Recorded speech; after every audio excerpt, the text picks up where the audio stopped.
breaking news this noon. We are just learning more about that weekend shooting with a motorcycle gang that left one man dead and two Cincinnati police officers shot. Within this past hour, Cincinnati Police Chief Tom Stryker has publicly discussed the incident for the very first time.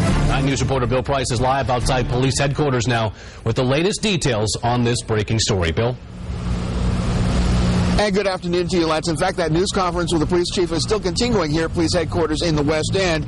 Chief Tom Stryker is continuing to strongly defend his officers for how they handled themselves in this shootout with motorcycle gangs in Cincinnati over the weekend. The chief told reporters that all of his officers on the scene were very well marked with police uniforms. Vice Squad was completely well marked, and he said the only man who did not follow police officers was the one who ended up getting shot and killed in the gunfight. Now, Chief Stryker's comments came today just hours after 9 News airs an exclusive interview with a West End West Side bar owner, who says he's scared for his life. He, of course, asked us not to show his face out of fear of possible retaliation. He says both motorcycle gangs, and that includes the Iron Horsemen and the Highwaymen, were recruiting new members from among the unemployed for the past few months. The shootout at Spring Grove Avenue bar on Saturday left not only 2 officers injured from gunshot wounds, but took the life of Iron Horseman National Enforcer Harry Seavey.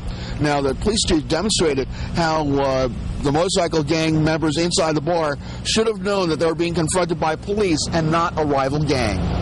Now, that was one of the things that he talked about at this news conference. He's continuing to show us exactly how his officers were pinned down by much of the gunfire coming out of the bar, and in fact, he calls much of the actions of the officers on the scene heroic for how they were able to cover each other, pull the 2 officers who have been shot out of the line of gunfire, and then continue to return fire.